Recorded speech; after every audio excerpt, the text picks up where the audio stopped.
এখন তো অধিকার নিয়েই নিয়েছে, নেয়নি? টেকারে যাচ্ছি, টেকারে যে রাস্তায় টেকার চলে, ড্রাইভারেরই কোনো রকম ছোটো সিট হচ্ছে না। আমাদের তো মলবি মানুষ, তা আমাদেরকে সুযোগ দিচ্ছে না ড্রাইভার।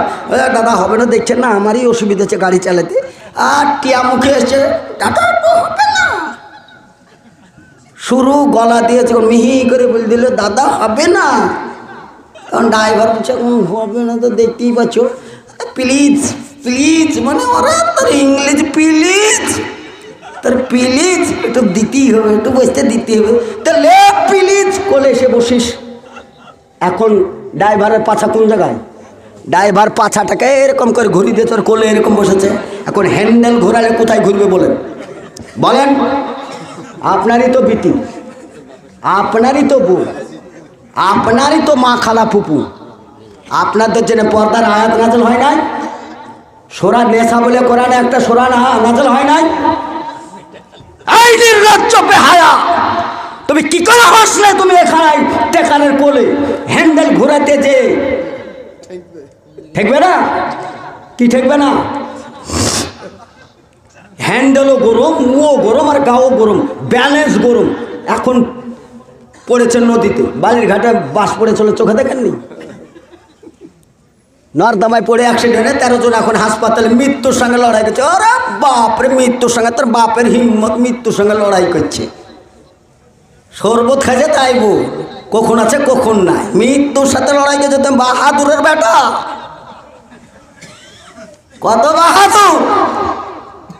এই টেকারটায় উল্টিয়ে যত জন মারা যাবে তার জন্য দায়ীকে বলেন?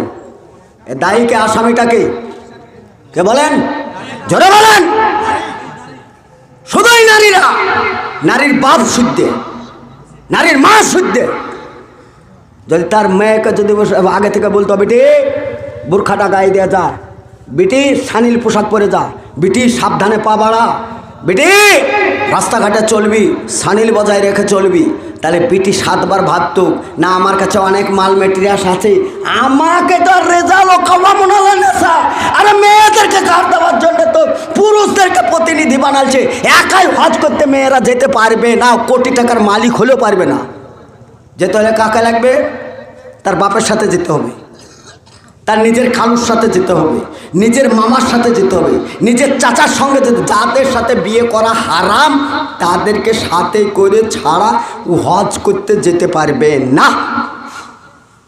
তাহলে একটা লোক গার্ড লাগবে, ওয়াকে গার্ড দিতে বাপ মরে যাওয়ার সঙ্গে সঙ্গে বড় ছেলে গার্জেন, বড় ছেলের বিনা হুকুমে চকাট বেরাতে পারবে না। যদিও মায়ের পায়ের তলে জান্নাত, মাকে শব্দ বলো না, মাকে সম্মান করো। তারপরও বলা হয়েছে ছেলের পায়ের কি বলে, ছেলের বিনা অনুমতিতে বাড়ির চকাট পার হতে পারবে না। বাপ মরার সঙ্গে সঙ্গে গার্জেনকে, বড় ভাই, বড় ছেলে, তাহলে বড় বেটা সে গার্জেন। একটা মেয়ের জন্যে সঙ্গে সঙ্গে একটা মানুষ মরে গেলে তার সঙ্গে সঙ্গে আর একটা প্রতিনিধি তৈরি করতে হয়। আর এই মায়েরা, আমার খালারা পুলিশের লাইন দিচ্ছে, ওকে জোগাল দিতে পুলিশ লাগছে, আর পুলিশের লাইন দিয়ে পুলিশগিরি করবে। বর্ডারে দিয়েছে সিকিউরিটি ফোর্স, এপার ওপার যুদ্ধ। পুলিশ যারা থাকে, যারা বিএসএফ থাকে, বাড়ি ঘর পাই না, পেয়েছে এরকম একটা পুলিশ, পা ধরে আর ছাড়ে না। বলছে পালিয়ে আয়, বলছে পালিয়ে যাবো, তো পা ধরে ছাড়ে না। পুলিশের লাইন দিয়েছো তুমি, তোমার জন্য বলা হয়েছে। বাপ মরার সঙ্গে সঙ্গে ছেলে পুলিশ, ছেলে যদি মরে যায় তাহলে তার চাচা পুলিশ, চাচা যদি মরে যায় তাহলে সমাজের নেতা নেতৃত্ব যে দিবে সে পুলিশ। তোমাকে জোগাড় দেওয়ার জন্য পুলিশের দরকার, আর তুমি চাকরি করতে যাও পুলিশের, মানে কি হয়েছে? সমাজ আজকের বক্তব্যটা টোটালি আমি ভিন্ন দেওয়ার চিন্তা ভাবনা নিয়ে এসেছিলাম, থাম্বনেলও হয়তো বানালছে। এই যে আপনাদের চৌধুরী ব্যানার্জি এরা যা করছে, মুসলমানদেরকে নিয়ে তুরুপের তাস খেলছে। তবে অধীর চৌধুরীর ব্যাপারে কিছু বলার নিয়াত করে এসেছিলাম, আমি গদ বেঁধেছিলাম, আর আমি একে তুলো ধোঁয়া করবো মনে করেছিলাম।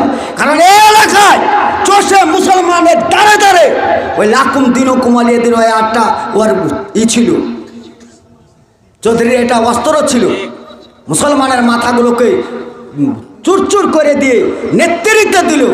যাহা এখন নেতৃত্ব থেকে যখন পাতে থেকে থালা কেড়ে নিয়েছে, এখন বলছে 73% বাংলাদেশি এসে এখানে অনুপ্রবেশকারী বাস করছে। তুমি কোথায় ছিলে এতদিন? বিজেপি নেতা ও নেতৃত্ব যারা দিচ্ছেন আপনাদেরকে বলছে, শুনুন, যদি পার্টি বাঁচাতে চান, ভারতের মাটি বাঁচাতে চান, তাহলে অবিলম্বে এই সমস্ত লাট খাওয়া মালকে ছাঁটাই করুন। শুভেন্দু অধিকারী সে তৃণমূলের পাতা চেটে চেটে দেখলে এই পাতা এখন ফাঁকা হতে চলেছে। মুখ্যমন্ত্রীর স্বপ্ন দেখছিল, অনেক মাল কামিয়েছ, বিজেপির ছাতার তলে গিয়ে তুমি আর কোনো ইস্যু পাওনি। তুমি ইস্যু তৈরি করেছো যে মুসলমানদেরকে এখন বিনাশ করতে হবে, মুসলমানদেরকে শেষ করতে হবে। ঢাব্বু মিঠন চক্রবর্তী সে তো মুসলমানের জনপ্রিয় একটা ছিল, বলিউড হলিউডের মধ্যে থেকে তারা নায়কগিরি করেছে। তাকে অনেক মুসলিম ছেলেরা অনেক তাকে করে, ফলো করে। শুধুই ফলো করে না, অনেক শুরুতে গলায় মালা করে রেখেছে। সেই মিঠন যাহা বিজেপিতে ঢুকলো, তৃণমূলের সাথে গাদ্দারি করে ওই বিজেপিতে ঢুকলো, ব্যাটার কেলেঙ্কারিতে ফেসে ওইখানে যাওয়ার পরে সুর পাল্টি দিল। পাল্টি দিয়ে কি বলছে যে মুর্শিদাবাদে 73% মুসলিম বাস করে, এই 73% মুসলিমকে কেটে গঙ্গায় ভাসিয়ে, গঙ্গার পানি অপবিত্র করে লাভ নেই, কেটে মাটিতে পুঁতে ফেলব। মিঠন বলেছে সব জায়গায় তোমার কেষ্টগিরি চলবে, আর তোমার সব জায়গায় কেষ্টগিরি। 73% তো দূরের কথা, 1%-এর গায়ে যদি হাত দাও, তোমার হাত কোথায় থাকবে তুমি একবার দেখে নিও। তুমি একেবারে মনে করো এই দেশ আমাদের, রক্ত দিয়ে দেশ তৈরি করেছি। দেশে আজকে আমরা এক জায়গা থেকে ভিন্ন ভিন্ন হয়ে টুকরো টুকরো হয়ে গেছি বলে দল, যে জাতির দল নেই ও জাতির বল নেই, যে জাতির রাজা নেই ও জাতির তাজা নেই, ওটা বুঝে গেছে ওরা। দেশের আয় উন্নতি করা বাদ দিয়ে দেশের উন্নতি হবে, একটা প্ল্যাটফর্ম হবে, একটা হাসপাতাল হবে, একটা কলেজ হবে, একটা ইউনিভার্সিটি হবে, এইসব আয় উন্নতি বাদ দিয়ে বিজেপি সরকার কিছু পায় নাই বলে মসজিদের যাচ্ছে, আর মসজিদের ভিতর ভিতর ভিতর বলে শুধু শিবলিঙ্গ, আর কোথায় মসজিদ, আর কোথায় কী পাচ্ছে বলে সব মন্দিরই বলে পাওয়া যাচ্ছে মসজিদের ভিতরে। এগুলোই চলছে।